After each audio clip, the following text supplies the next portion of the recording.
Page 33, Lonesome Road. 4/4 time, we're still in the key of D major, 2 sharps. Right hand first, you have a pickup beat. We're coming in on beat 4. And watch this, you have an F sharp to A. That F sharp is tight, so you don't play it again, you hang on to it. So just here, and then add the A to it. And you're doing that throughout. You're just adding the other note to it. B flat there, isn't that nice? Here, you just lift up between phrases. Here, you lift up, move. That's the trickiest part about the right hand. Until you get to the bottom, the last couple measures, you're here. And for that quarter note, it's 2/5. You reach up. Really, it's a D chord. No A's in the left hand. But you just reach up and do that. We've had this before. The left hand has the broken chords. Keep the left hand soft and legato. Rest, rest, rest. Now there, you can do that 5-3-2 if you'd rather. That's fine. That's really about all the left hand's doing. Put them together. Oh.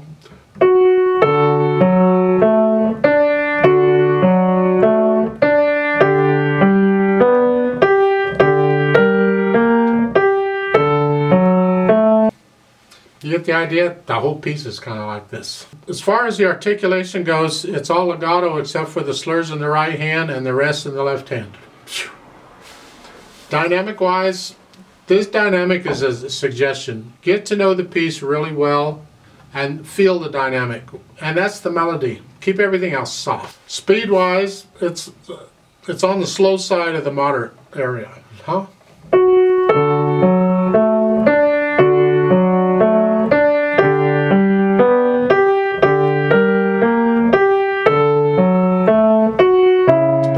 How you feel about it. Maybe you don't want to go that fast. All right.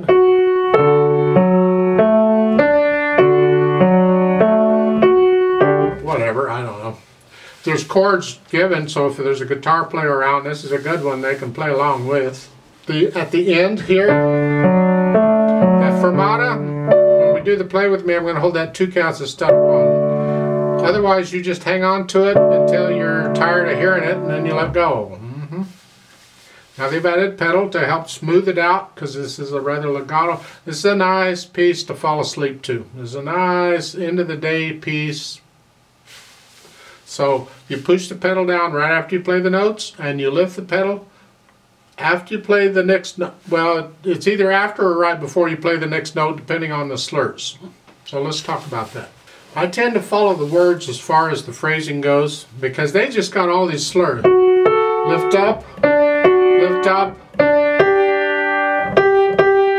lift up, and maybe that's okay. Maybe that's the slurs you want. If so, you got to lift the pedal so you can hear them. So at the beginning, it's here. I'm going to lift the pedal up with the right hand each time.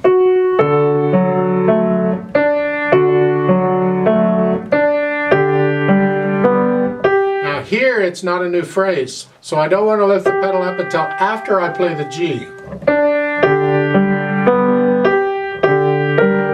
There's a difference. You see in the last measure, the first line, if I lift the pedal up for a phrase break, it'll be before the G. Here, you can hear a silence before I play it, but if I connect it, I lift the pedal up after I play it. Makes a difference. So here, I don't want any silence, so I'm going to overlap the pedal a little bit, but on these other areas, I lift the pedal up with the hand. So that last measure is here. Now up. And again, here, second line, second measure, lift it up. I want it connected. So I lift it up after I play the F sharp.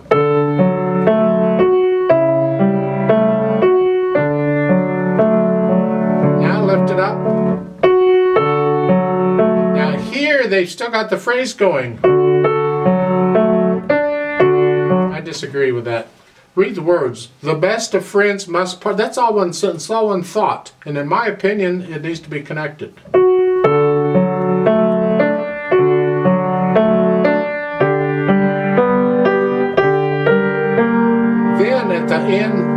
bass line. You can lift it up there, it's a new phrase.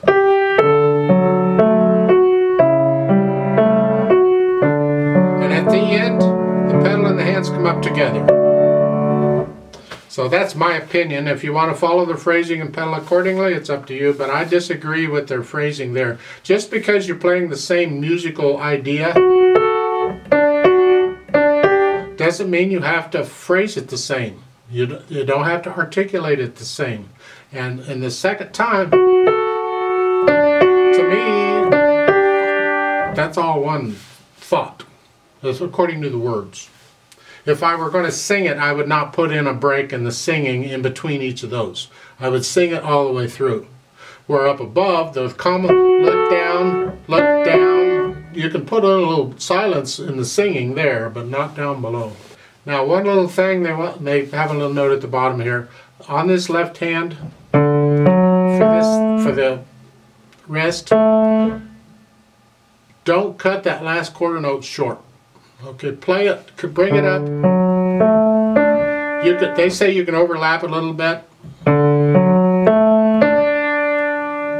because it's kind of goes together throughout this piece. So don't go.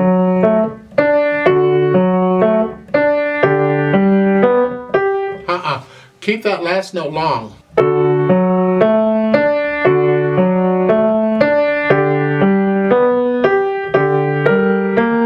So hang on to that last note. Let's play it together slowly to double check the notes and the rhythms. Not going to do any dynamics and all that, but the notes and the rhythms and the pedaling. I'll give us 3 counts because we come in on beat 4. Ready, go.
One, two, three.